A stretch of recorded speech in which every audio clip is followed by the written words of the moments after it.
Welcome back. This is magic Raja. ఈనాటి news బులెటిన్లో మరిన్ని వివరాలు. స్నేహపూర్వకంగా విధులు నిర్వహించుకోవాల్సిన బాధ్యత మనందరి మీద ఉందని RG2 GM విజయపాల్ రెడ్డి అన్నారు.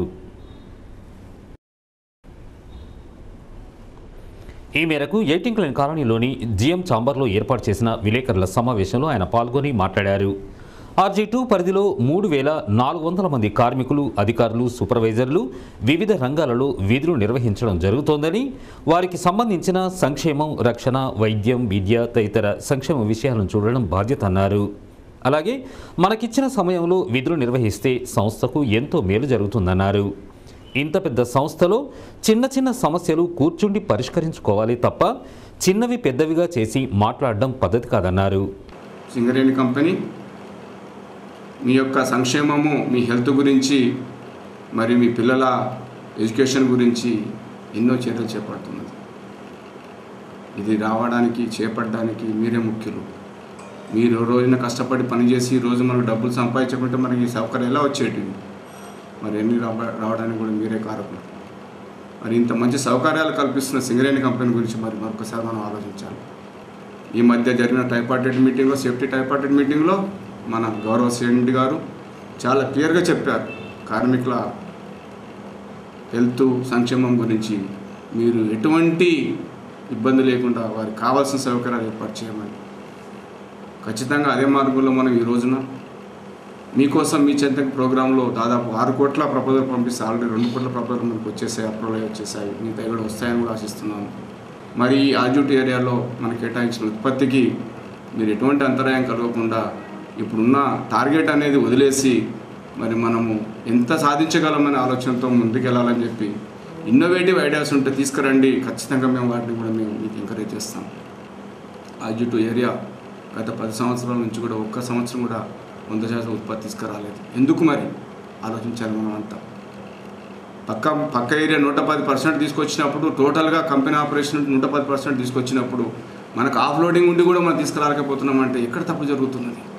అందరం ఆలోచిద్దాం. ఆశా వర్కర్ల సమ్మె 57వ రోజుకు చేరుకుంది. సమ్మెలో భాగంగా ఖని చౌరస్తాలో ఆశా వర్కర్లు నిరసనగా క్రికెట్ ఆడారు.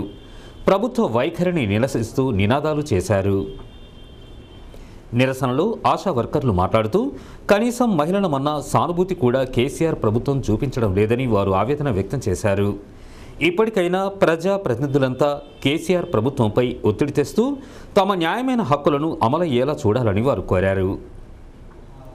రోజు జరిగింది కానీ ఇంతవరకు మాకు ప్రభుత్వం నుండి ఎలాంటి స్పందన కానీ ఎలాంటి మార్పు కానీ ఇంతవరకు రాలేదు.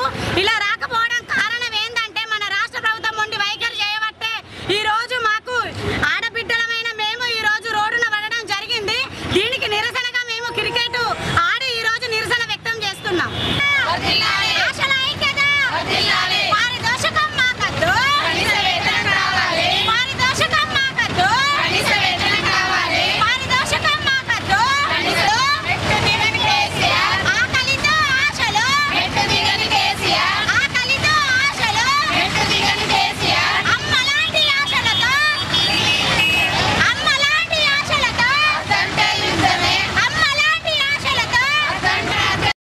నిరసనలో రాము, సుభద్ర, పుష్పలత, అరుణకుమారి, కనకలక్ష్మి, ఎం మల్లీశ్వరి, సిహెచ్ రాధ, రాజకుమారి తదితరులు పాల్గొన్నారు. అనారోగ్యంతో సంవత్సరాలుగా చికిత్స పొందుతున్న కార్మికులను ఫిట్ చేయకుండా, అన్ఫిట్ చేయకుండా కార్మిక ప్రాణాలతో సింగరేణి యాజమాన్యం చెలగాటమాడుతోందని AITUC జిల్లా అధ్యక్షులు రామన్న, రాజరత్నం ఆరోపించారు.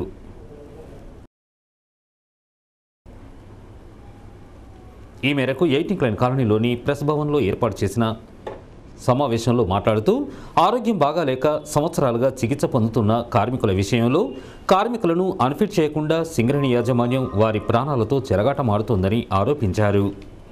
ఈ మధ్య కాలంలో ఒక కార్మికుని విషయంలో ఇటు ఫిట్ చేయకుండా, అన్ఫిట్ చేయకుండా ఉండగా ఆ కార్మికుడు చనిపోవడం జరిగిందన్నారు. అదే అన్ఫిట్ చేస్తే తన కుమారుడికి ఉద్యోగం వచ్చేదని పేర్కొన్నారు. ఇటువంటి విషయంలో కార్మికులను ఇబ్బంది పెట్టకుండా, పని విషయంలో జాప్యం చేయకుండా వెంటనే చర్యలు తీసుకోవాలని డిమాండ్ చేశారు. మరి కార్మికులను అన్ఫిట్ పేరుతో లేదా ఫిట్ చేయకుండా సంవత్సరాల తరబడి జాప్యం చేయడం మూలంగా ఏదైతున్నదో వాళ్ళ కుటుంబ ఆర్థిక పరిస్థితి దెబ్బతిని విధిలేని పరిస్థితులు ఏదైతున్నదో మరి ఆత్మహత్యలకు పాల్పడేటువంటి పరిస్థితి జరుగుతుంది. దీన్ని నివారించడానికి ఇలాంటి చర్యలు చేపట్టకపోవడం మూలంగా ఏదైతున్నదో మరిన్ని ఆత్మహత్యలు జరిగేటువంటి ప్రమాదం ఉన్నది. కాబట్టి వెంటనే వీటిని నివారించడానికి మరి వీటిపైన అసలు నిజమైనటువంటి అన్ఫిట్ అయినటువంటి కార్మికులకు న్యాయం జరగడం లేదనేటువంటి ఆరోపణలు వస్తున్నటువంటి నేపథ్యంలో మరి ఇంతకుముందు జరిగినటువంటి వాటిపైన ఏదైతున్నదో సిబిసిఐడి ఎంక్వైరీ జరిపించి అటువంటి అధికారులపైన న్యాయపరమైనటువంటి చర్యలు తీసుకొని మరి ఆయన కనుక అన్ఫిట్ కనుక చేస్తే 2 ఏళ్ళు జీతం లేకుంటే సూసైడ్ చేసుకోవడం జరిగింది. ఒకవేళ ఆయన కనుక అన్ఫిట్ చేస్తే కొడుకు ఉద్యోగం వచ్చేది, ఆయన చనిపోయాడు. అలా ఇంకా బాబు అనేటైనా ఉన్నాడు, అదేవిధంగా ఉస్సే ఉన్నాడు, ఇంకా అదేవిధంగా మన రామస్వామి అనేటైనా చాలామంది ఇలా ఉన్నారు. మరి వీళ్ళందరినీ కూడా న్యాయపరంగా అన్ఫిట్ చేసి వారి కొడుకులకు ఉద్యోగాలు ఇవ్వాలని Singareni college workers union demand చేస్తూ ఉంది. మరి ఇప్పటికైనా మరి ఆరోగ్యం బాగాలేని వాళ్ళను మరి అన్ఫిట్ చేయకుండా ఏళ్ల తరబడి హాస్పిటల్ చుట్టూ తిప్పితే ఇది పూర్తిగా యాజమాన్యమే నిర్లక్ష్య వైఖరి అని మేము భావిస్తూ ఉన్నాం.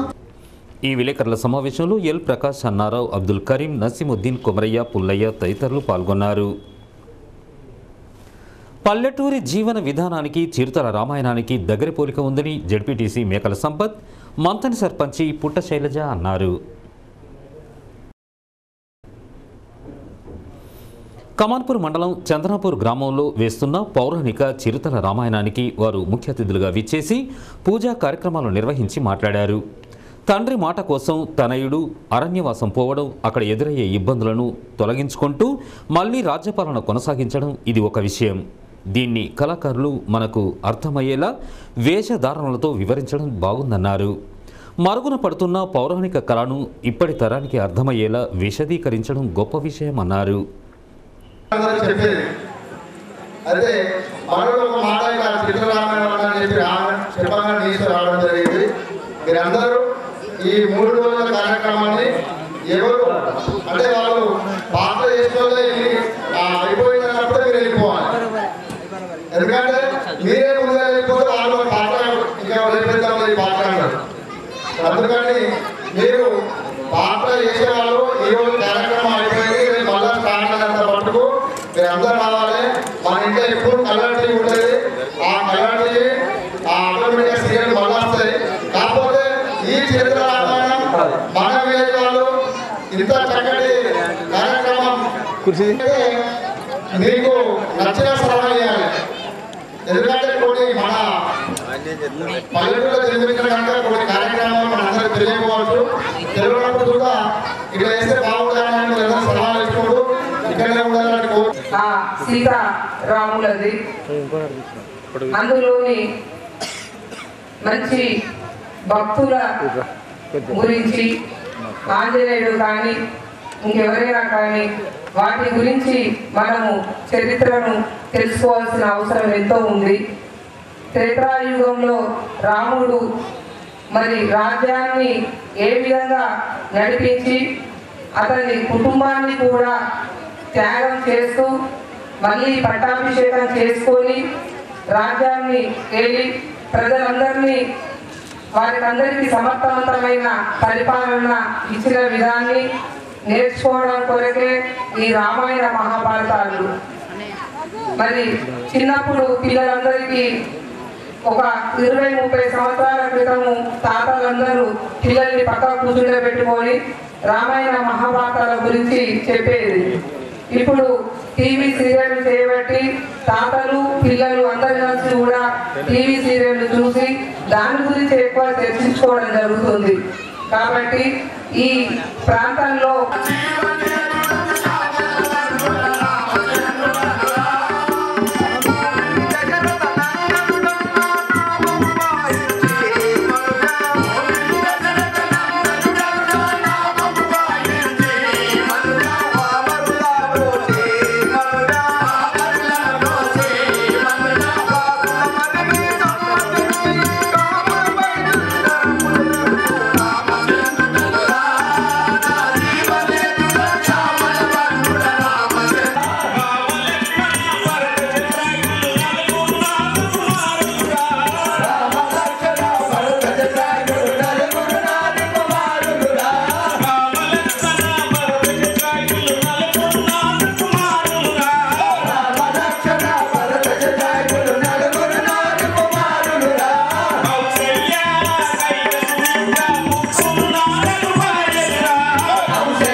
కాగా దశరథుడుగా కొండ శ్రీను, శ్రీరాముడుగా లాకాకుల శ్రీనివాస్, లక్ష్మణుడుగా కట్కూరి మల్లేష్, భరతుడుగా దేవ ఆంజనేయులు, రామచందర్, దుర్గాప్రసాద్, రామగోపాలరావు, ముగిలి రాజయ్య ముఖ్య పాత్రలు పోషించగా నాయకులు లింగయ్య, ఇబ్రహీం, సంపత్, కిషన్ రెడ్డి, ఇంతియాజ్, గ్రామస్తులు పాల్గొన్నారు.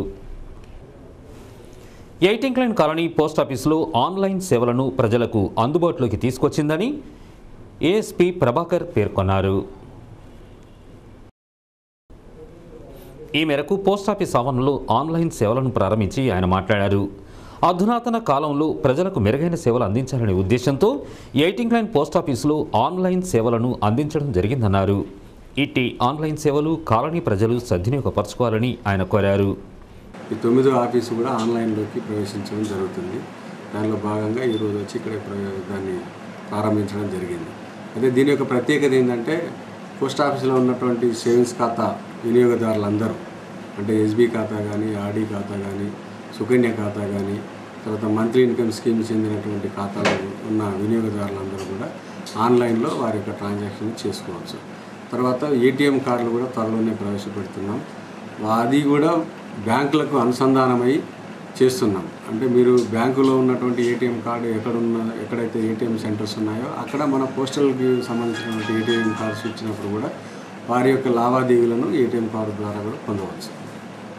ఇంకా రేపటి దినంలో కూడా బసంతనగర్ పోస్ట్ ఆఫీస్ అని, తర్వాత ఈ నవంబర్ నెలలో, మరి డిసెంబర్ నెలలో, జనవరి, ఫిబ్రవరి మాసం వరకు మొత్తము పెద్దపల్లి డివిజన్లో ఉన్నటువంటి సబ్ పోస్ట్ ఆఫీసులు అన్నీ కూడా ఆన్లైన్లోకి ప్రవేశపెట్టడం జరుగుతుంది.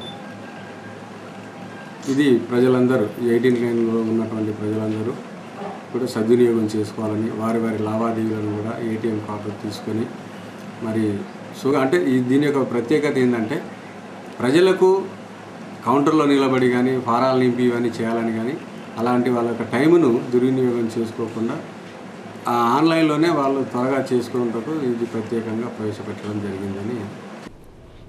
ఈ కార్యక్రమంలో అభిషేక్, స్వామి, శ్రావణ్, డేవిడ్, లక్ష్మయ్య, సుబ్బారావు, జుబేర్, రామనారాయణ, సది తదితరులు పాల్గొన్నారు.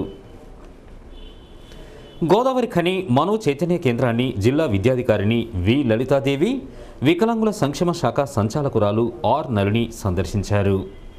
విధి వంచితులైన మానసిక వికలాంగుల సంక్షేమం కోసం అంకిత భావంతో పనిచేస్తున్న మనో చైతన్య కేంద్రం కమిటీ నిర్వాహకుడు డి కృష్ణకుమార్ కృషిని వారు ఈ సందర్భంగా అభినందించారు. కేంద్రంలో మానసిక వికలాంగుల సంక్షేమం కోసం తీసుకుంటున్న చర్యలపై వారు పరీక్షించారు. మానసిక వికలాంగుల విద్యార్థులు వృత్తి విద్యా శిక్షణలో రాణిస్తున్న తీరుపై వారు ప్రశంసించారు. కార్యక్రమంలో పోషక కమిటీ నిర్వాహకులు కృష్ణకుమార్, పద్మావతి, నందయ్య, ప్రతాపరెడ్డి, సుదర్శన్, రాజిరెడ్డి తదితరులు పాల్గొన్నారు. జిల్లా బాల్ బ్యాడ్మింటన్ అసోసియేషన్ ఆధ్వర్యంలో ఈ నెల 31న గోదావరిఖని సింగరేణి స్టేడియం గ్రౌండ్లో బాల బాలికలకు సబ్ జూనియర్ పోటీలు నిర్వహించనున్నామని అసోసియేషన్ అధ్యక్ష కార్యదర్శులు దుర్గయ్య, బంగారు స్వామి ఒక సంయుక్త ప్రకటనలో తెలిపారు. ఆసక్తి గల 16 సంవత్సరాలలోపు బాలబాలికలు ధృవీకరణ పత్రాలతో 31వ తేదీలోపు 9347389393 అనే నెంబర్లో సంప్రదించాలని వారు కోరారు. ఇవి నాటి విశేషాలు. మరిన్ని తాజా విశేషాలతో మళ్ళీ కలుసుకుందాం. అంతవరకు సెలవు. నమస్కారం.